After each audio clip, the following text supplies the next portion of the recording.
إن الحمد لله نحمده ونستعينه ونستغفره ونعوذ بالله من شرور أنفسنا ومن سيئات أعمالنا. من يهده الله فهو المهتد ومن يضلل فلا هادي له. أشهد أن لا إله إلا الله وحده لا شريك له،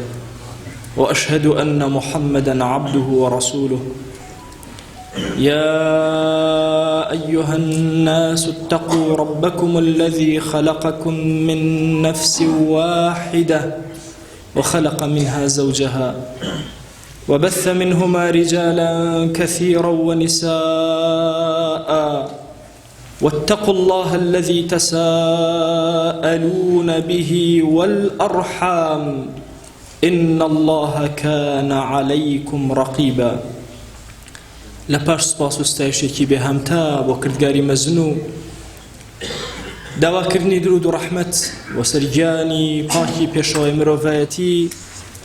محەممەد صلی الله تعالى عليه وسلم.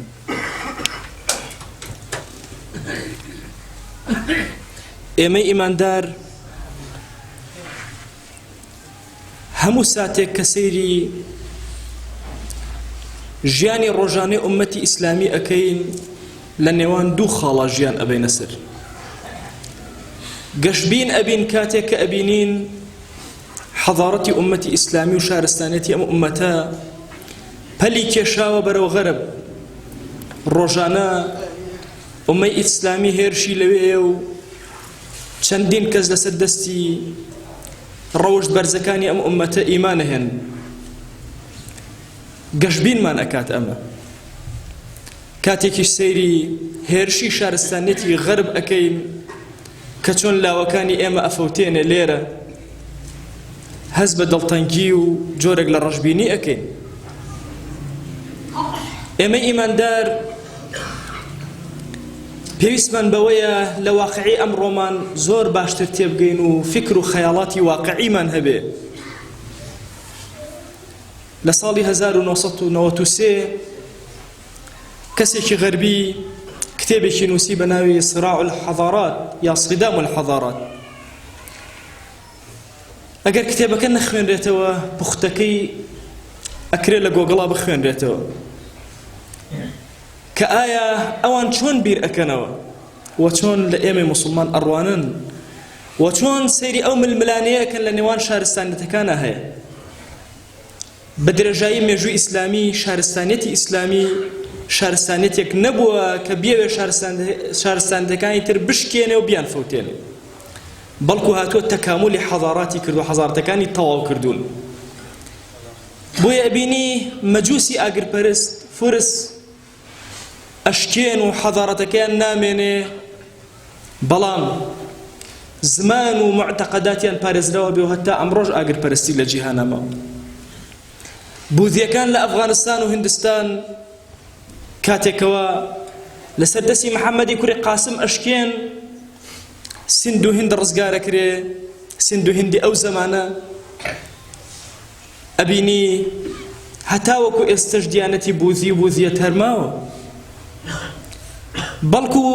ئیمامی عومەر ڕەزا و ڕەحمەتی خوای لێبێ بۆ تەکاملی حەضارەتی ئیسلامی جوان سەیری هەموو شارستانەکانی تری ئەکرد و سوودەکانی لێوەر ئەگرتن و پیسیەکانی ئەدایەوە بەسەریانە. یاساکانی ناونووسینی جوندیەکان، تەرتیبکردنی دانانی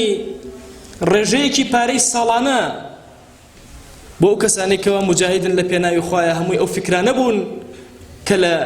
فورس و ڕۆمە وەرئەگیرە لێدانی سکەی ئومەتی ئیسلامی. هەموو ئەوانە ئەو ئیبداعاتانەی کە ئەیبینین ئەگەرچی ڕەنگ و شێوازێکی ئومەتی ئیسلامی پیاکرا، بەڵام تەکاملی حەضارەتەکان بوو، تەواوکردنی یەکتر بوو لەگەڵ حەضارەتەکانی ترە. ئەمما هەندێک لە حەضارات ئەمەی پێ قبوڵ نییە تەکاملی یەکترکە، بەڵکو یەت ئەگەڕێت حەضارەتەکانی تر بە تەواوی بشکێنێ، ژیارەکان نەهێڵێ لەسەر زەویە. بۆیە کاتێک کە ئەو کتێبە ئەخوێنیتەوە بە ئاشکرا ئەبینی کە ئەوان خەسمی خۆیان و دوژمنی خۆیان دۆزیوەتەوە. ئەگەر چیە بینن هەندێک وڵات لە ڕووی عسکەریەوە شانەشانیان ئەکا ئەوان بە خەسمی خۆیان و دوژمنی خۆیانی تێناگەن ئەوەی کە ئەزانن لە ئەسڵی فکرەکەی ئەوان ئەدات شارستانەتی و ژیاری غەربی ئەوەستێنێت بریتە لە ئومەتی ئیسلامی با متەفەڕقیش بێ لەو کتێبە بە ئاشکرا ئەخوێنیتەوە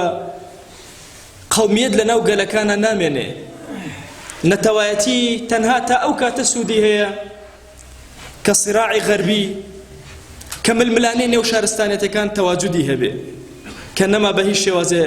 ئەویش تەواجودی نامێنێ بۆیە بە ئاشکرا ئەبینی سموئیل لەناو ئەو کتێبەیە گاڵتە ئەکا بە عەقڵی کەسێکی ئەوروپی ئەگەر پێی وابێ بە 2 دار نانی خوارد ئیتر ئەبێتە یابانی نابێتە یابانی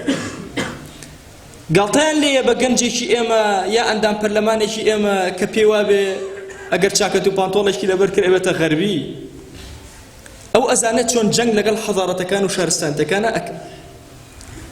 ئەڵێ سەیرە بەلامەوە کەسێک پێت وابێ کە کۆکاکۆلای خوارد ئەبێتە ئەمریکی نا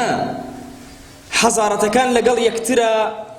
مەهما کان لە ڕووی اقتصادی و سیاسیەوە باڵ بکێشن بەسەر یەکترە ململانەکەیان هەر ئەمێنێ بۆیە خەسمی گەورەی ئەوان ئومەتی پێغەمبەری خوایە صلی الله عليه و آله وسلم ئێمەی ئومەتیش ئەوان هەوڵیان داوە بمان خوێنن خەوێکی غەفڵەتی زۆر گەورە ئێمە لە کوای ئەو ململانە جیهانیەدا خۆمان ئەبینینەوە گەنجی موسڵمان کەسایەتی موسڵمان تۆ لەکوێ توانیت پارێزگاری لە ڕەنگی موسڵمانەتی خۆت بکەی لە ڕەوشتدا لە دڵتا لە فکرتا تۆ ماویتەوە لەکوێ نەتوانی پارێزگاری لە فکرت بکەی لە ڕەوشتت کەی ڕەوشتی بەرزی ئەم حەضارەتە و شارستانیەتە تۆ خۆتت لەدەستداوە ئێمە خاوەنی کۆمەڵی قەواعید و قەوانینین کە خوا جەل جەلالوه لە قورئانە بۆی باس کردوین بۆ مانەوەی ئەم ئومەتە هەموو گەلان پێکەوە خوا جەل جەلالوه لە قورئانە سەرنجمان ڕائکێشەکات ئومەتەکانی پێشوو قەد خەلەت من قبلكم سنن ئەمانە سنەتن ئومەمێک لە پێش تۆوە ڕۆشتون هەمویان تەنها ئەسەوەرەکەیان ماوە فسيروا في الأرض بڕۆن سەیری زەویکەن بزانن كيف كان عاقبة المكذبين ئەوانەی کە دینیان بەدرۆ ئەخستەوە ئەوانەی خوا و بەرنامە و پەیامی ئیسلامیان بەدرۆ ئەخستەوە ئاسەوار و ئایندەیان کووە ئەفەرمێ هذا بيان للناس وهدى وموعظة للمتقين أما بو عامي خلق أم ياسانا أشياء بلام أما جي هدايات شون قرآن هداياتا قران بدوي أمتان وبير كردنو سير كردنو تيفكريني شارستانتي أمتا كان هداية بو أمتا موعظو آموشگارية شون خطبة كان آموشگارين خنوي ميجو آموشگارية ميجو نقدو بارا أبيتو هزار بارا أبيتو بخوێنە ڕەوە چۆن شارستانەتێک سەر کەوت چۆن کەوت لەکوێ ڕۆڵەکانی توانیان خۆیان بگرن لەکوێ نەیان توانی خۆیان بگرن سنەتی خوا لە کەونە گۆڕانکاری بەسەرا نایە وەلەن تەجیدە لسنەتی الله تەبدیلا وەلەن تەجیدە لسنەتی الله تەحویلا زۆر ممکنە لە ڕووی اقتصادیەوە کەسێک زاڵ بێ بەسەرتا لە ڕووی عەسکەریەوە بەڵام لەو کاتەیە کە زاڵ ئەبێ ممکنە توی مسلمان لە ڕووی فکرەوە بەسەر ئەوە زاڵ بی تەتار و مەغۆل بەغدایان داگیر کرد مسلمانیان سەر ئەبڕی لەسەر دەستی ئەو کەسەی کە مسلمان ئەبوون ئەو کەسەی کە سەریان ئەبڕی خۆیان مسلمان ئەبوو ئەمە لە وەختی خۆی لە گەنجیا کە لە مێژوو ئەمان خوێندەوە سەرمان سوڕەما کەسێکی مەغۆلی ئەهات دە مسلمانی ڕاگیر ئەکرد ئەو ئەلەم شوێنە بوەستن نەجوڵەن تا ئەچم شمشێرەکە مێنم چەکی پێ نەبوو سوێنی ئەدان ئەبێ لەم شوێنە بوەستن سوێنیان ئەخوارد و لەو شوێنە ئەوەستان هەتا ئەچوچەکە ئێنا سەری ئەبڕی شمشێری خۆیان سەری ئەبڕی بیرم ئەکردەوە لاو بووم ئەموو ئەی هاوار چۆن پەلامەری ئەم تاکە کەسیان نەدا هەنجنیکەن دواتر تێگەیشتم لە مێژووە ئەمانە خاوەنی حەضارەت و خاوەنی کەلیمەی خۆیان بوون سوێنیان بخواردانیان ئەشکان ئەگەر خوێنیان بڕژایە بۆیە کاتێک کە سوێنی ئەدان لەو شوێنە بوەستن جوڵەیان نەئەکرد هەتاوەکو بەرامبەرەکەی ئەهاتەوە شمشێرەکەی هێنا و سەریشی ئەبڕین ئەم مووقف و مەشاهیدانە مەغۆلی موسڵمان کرد چەندین تەتار لەسەر دەستی ئەم کوژراوانە موسڵمان بوون بۆیە ئەکرێت و حەزارەتەکەت شکا بێ نەخۆش بێ شارستانەتەکەت نەما بێ بەڵام لە ڕووی فکرەوە تۆ هەستا بیتەوە بەرامبەر زاڵ بووبی ئێستا تەسەورەکەن دووەلی غەربی خۆیان بە سەرکەوتوو ئەزان لە جەنگەکانە، دڵنیا بن خۆیان بە شکست ئەزانن. ڕاستە لە ڕووی عەسکەریەوە لە پێش ئێمەوە تەسنیعی عەسکەریان زۆر سەرکەوتووە، زۆر ئەستەم بە ناڕەحەتی ئومەتی ئیسلامی لەوە چێ بتوانێت بربەرەکانی عەسکەریان بکە، بەڵام ئەکرێ بربەرەکانی فکریان بکات و زاڵ بێتەوە بەسەریانە. ئەکرێ ئێمە نەتوانین ئەوروپا بشکێنین، بەڵام ئەکرێ فەتحی ئەوروپا بکەین بە ڕۆشتی بەرز و ئەخلاقی بەرز. هەتا ئێستش ئەو ئەوروپیانەی کە ێنە ئێرە بۆ سەریان سوڕ نامێنێ ئەو هەموو سیارەی تۆ لە بەردەم دەرگایە وەستاوە کەسیش نایدزێ. بۆ ئەمە ڕەوشتی پێغەمبەری خوانیە صلی الله عليه و آله وسلم لەناو ئەم ئومەتەیە. بۆیە یاساکانی قورئان زۆر گرنگە بۆ ئێمەی موسڵمان، بۆی بتوانین بربەرەکانی بکەین، دڵنیا بن ڕۆژی هەستانەوەی ئەم ئومەتە دەست پێ ئەکا. سنەتی تەداول لە قورئانە سنەتێکی زۆر گەورەیە. وتلك الأيام نداولها بين الناس. لكيا أمهات لدواي غزوة أحد كأصحاب رضا ورحمة إخوان لي بفرمايشتي بيغمبر ينكر صلى الله عليه وآله وسلم واتع عصيان ينكر لقل عصيان شا شكستيان بيني خوا جل جلاله مجديدانه كالدنيا قرانكاري وتقلباتي زوري بسراي شاوري تقلبات كان خوا يقول نصرتان أداتي روجك نصر لدسي أوان روجك لبرانبرا هەر ئومەتێک دەستی گرتوێ بە هۆکارەکان و سەبەبەکانەوە خوا نەسرەتی داوە. ئێمە زۆر پێویستمان بە هۆکار و سەبەبەکان. بزانە ئەنبیا عەلەیهیم السەڵات وەسەلام کاتێ موعجیزەیە لەسەر دەستیان ڕوو ئەدا، ئەستەوخۆ ڕوو ئەدا یان ئەبێ کارێ بکەن. پێغەمبەری خۆمان عەلەیهی السەڵات وەسەلام ئەبێ بە پەنجە ئیشارەت کا بۆ مانگ هەتاوەکو لەت ببێ. موسا عەلەیهی السەلام ئەبێ دارێکی بێگیان بدا بە ئاودا هەتاوەکو ئاو شەق ببێ. مەریەم عەلەیها السەلام ئەبێ بەلاوازی و داماوی و دوای مناڵبوونی خۆی پەلاماری دارێکی گەورەی خودمادا بیەوێ بیجوڵێنێ وهزی ئیلەیکی بجذع النخل. ئەبێ ئەم قووەتە بجوڵێنێ، ئەم ئەسبابە بگرێتە بەر ئینجا خوای گەورە خورمایەکی ناسک و نازاری بۆ بارێنێ. کەوا بۆ ئەخذی ئەسباب زۆر گرنگە. زۆر کات گەنجی ئێمە لە خەیاڵێکی گەورەیە ئەژی بیرەکاتەوە سێرەکات قەڕنێکە ئەوە تا سەدەیەکە ئەم ئومەتە ناتوانێ هەستێتەوە، مەیوسە بێ، ماندوو ئەبێ، بێتاقەتە بێ، نازانێت چی بکە. بۆیە هەندێک جار پەلامار ئەدا خۆشی لە موسڵمانان ئەدا. طبعا یەکێک لە فکرەی غەرب لە ئەمڕۆیە بۆ وەستانی حەزارەتی خۆی و نەکەوتنی ئەوەی موسڵمانان لە ناو یەکا بدا بە یەکە، ڕنگ-ڕنگمان کە، دەنگ-دەنگمان کە، ناو-ناومان کە. بۆیە ئەبینی لە ناو مزگەوتێکە ئێمە خۆمان پێ کۆ ناکرێتەوە، لە ناو گەلێکە خۆمان پێ کۆ ناکرێتەوە، لە ناو عەشیرەتێکە خۆمان پێ کۆ ناکرێتەوە، لەوە زیاتر وهایان لێکردووی لە ناو ماڵێکە خۆمان پێ کۆ ناکرێتەوە. بۆی ئەم ئومەتە نەکەوێتەوە خۆ. وا تەسەور بکە کە عەشرەتەکەت ڕنگ-ڕنگ بووە، مزگەوتەکەت ڕنگ-ڕنگ بووە، لە خۆوە ڕنگ-ڕنگ بووە. ئەوان زۆر بەوردی کار لەسەر ئێمە ئەکەن. بۆی ئێمە نەهێڵن یەک بگرینەوە، ئێمە ئەبێت دەست بگرین بە ئەسبابەکانەوە. ئەسبابی یەکەمی هەستانەوەی ئەم ئومەتە وەحدەتێتی. ئەبێ لێرە وەحدەت دەست پێ بکات. دڵ ئەگەر دڵمان یەک بوو با ڕنگ-ڕەنگیش بین گرفتمان نییە. ئەبینی لە سەردەمی هەموو نەسڕەتەکانی ئومەتی ئیسلامیا دیقەت بدە. بزانە مێژوو بخوێنەرەوە. ئومەتی ئیسلامی وەکو ئێستا ئەنواع مەذهبی تیا بووە، ئەنواع فکری تیا بووە، هەموو پێکەوە دەست بەدەست ئومەتەکان هەستاندوێتەوە بەرامبەر بە کافر و خاچپەرستان و هەموو دنیا وەستاونەتەوە. ئێمەش ئەو کاتە ئەتوانین هەستینەوە. هەمومان ئەزانین خوای گەورە سنەتێکی لە قورئانە بۆ بەیان کردوین کە سنەتی گۆڕانکاریە، هەمووشمان بیستومان. سنەتی تەغییر ناکرێ گۆڕانکاری دروست ببێ ئەگەر بێت و تۆ خۆتت نەگۆڕی. ئەم گۆڕانکاریە تەنها گۆڕانکاری سوڵتە و سیاسەت و دنیا گۆڕی نییە. واللهی ئەتەوێ اقتصاد باش بێ خۆت بگۆڕی. طبعا من نظرەیەک هەیە لە وتارێکە بە تایبە باسم کردووە لە یوتیوب و ئەوانە بەربڵاوە. ئەم ئومەتە نابێ فەقیر بێ. فکری فەقیری ئەم ئومەتە یەک سەدەیە بەسەر ئێمە زاڵەکرێ. جوولەکە بە اقتصاد توانی دەوڵەت دروست. شیعە بە خومس شەڕی نیوەی دنیاک. ئێمە تەنها بیرمان لای ئەوەیە کەسێک بێ هاوکاریمان کە بیر لەوە ناکەنەوە ئێمە هاوکاری خەڵک بین. ئەم ئومەتە گەنجەکانی هەمووی خەواڵ و چاوەڕێەکە باوکی دینارێکی باتێ همت ناکا بجوڵێ هەمومان ئەڵێن کار و کەسابەت نییە ئەو هەموو زەوی جوانش ئەبینین وەستاو ئەم هەموو دیمەنە جوانەی دەوروبەرمان ئەبینین وەستاو هەر ئومەتێک پشتوێنی کردەوە لە ڕووی اقتصادەوە ئەفەوتێ لەوە ئەچێت ئێوە سیر بێ بەلاتانەوە کە ئەم ئومەتە پارەی بۆ زۆر کرا و پارەی بۆ کەم کرا بەبێ ئیرادەی دەوڵەت چونکە دەوڵەتەکانی ئەمڕۆ هەمووی کارتۆنی و بچووک و مناڵانن ئەوەی کە ئیش ئەکا لەسەرەوە ئەو حەضارەتە گەورەیە کە ئەوێ تۆ شکست پێ بێنێ یەت پارەت بۆ زیادەکە بۆت کەمەکات بۆ کێ پارەی ئەندام پەرلەمان و وەزیری زیاد کرد مەگەر هەر دووەلی غەربی نەبوون ئەی کێ ئێستا خەڵک هانەدا کە کەمیکەنەوە مەگەر هەر ئەوان نین کێ فکری چارەکە موچەی هێنایە ئەم وڵاتە مەگەر هەر ئەو خەبیرانە نین کە لێرەن و کارەکەن کێ موچەی بڕی لە عالەم مەگەر هەر ئەوان نین کە ئێرشادی ئەمانەی خۆمانەکەن و بووکە شوشەکانەکەن کە چۆن بکەن و چی بکەن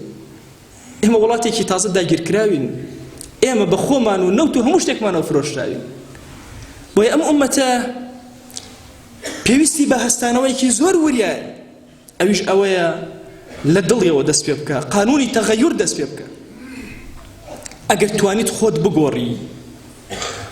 ئەتوانی زۆر کاری گەورە بکەیت لە هەموو کاروبارەکانی ژیانتە مەڵێ ماڵەکەم ئاژاوی تایە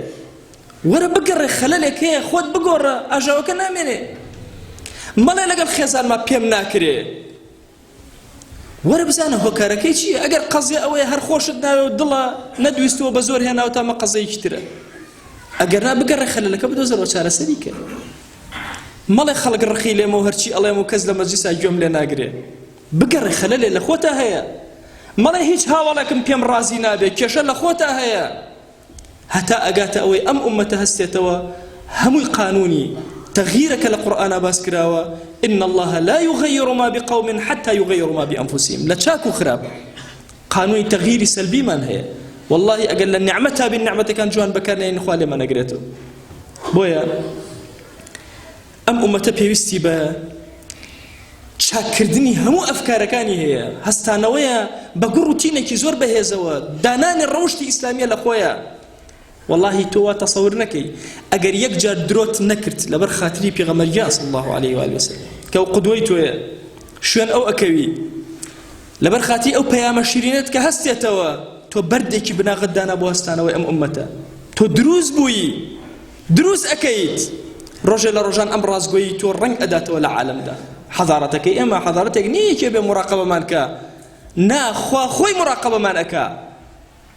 ئەگەر هاتوو لە شوێنێکی زۆر پەنهانە چاوت نوقان لە حرامێک ئەگەر لە شوێنێکی زۆر پەنهانە دەست نەبرد بۆ حرامێک ئەگەر هەنگاوێ وستە بەرەو حرام بیبێت و گەڕایتە دواوە هەمووی هەستانەوەی ئومەتە ئومەت بە کی هەڵەسێتەوە بە فەرد فەردی ئەم ئومەتە هەڵەسێتەوە هەر یەکەمان لە شوێنی خۆی ئەگەر لەبەر خاتری خوا ڕقی لە موسڵمان لە دڵتان نەهێشت لەبەر خاتری خوا ئەهلی مزگەوت و گەڕەک و دینداری و قەوم و عەشەت و هەموویت خۆشویست ئەگەر لەبەر خاتی خوا تاوانبارەکانە خۆشویست ئەمان هەمووی ڕەمزن بۆ ئەم ئومەتەکە هەڵئەسینەوە فکرێکی زۆر هەڵە هەیە کۆتایی وتارەکەم بەڕاستکردنەوەی ئەو فکرەیە هەیە ئێمە سەدەیەکە دابەش بووین بەسەر دوو جەبهەیە جەبهەیەکی ئیسلاحی و جەبهەیەکی جیهادی هەردوو جەبهەکەش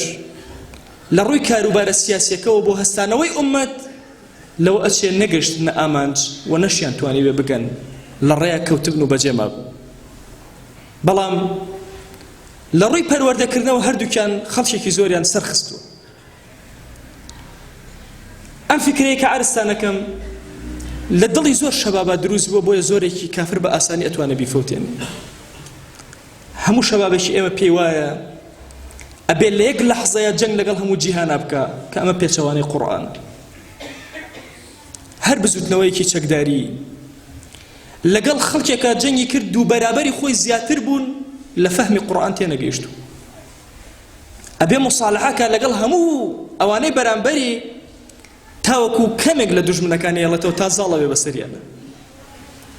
ئێمە لە فەهمی گەنجە ئەگەر مامۆستایەکی ئاینی بەیانی ڕسمێکیە بێ لەگەڵ کەسێکی یەهودی ئاڵێن ئەها بوو بە یەهودی ناڵێن تەئسیرێک لە کابرا یەهودی چونکە عەقڵی ڕووخاومان هەیە و ئازان یەکسەر بەرامبەرەکانمان ئەفەوتێن ئەڵێن نابێ بە هیچ شێوازە مصالحە لەگەڵ کافرا بکە ئەم فکرە زۆر غەڵەت الآن خفف الله عنكم وعلم أن فيكم ضعفا خوای گەورە زانی ئەم ئومەتە ئیتر زەعفی تایە کۆتا بڕیاری خوا بۆ سەرکەوتنی ئەم ئومەتە لە خاڵی نەسڕا چییە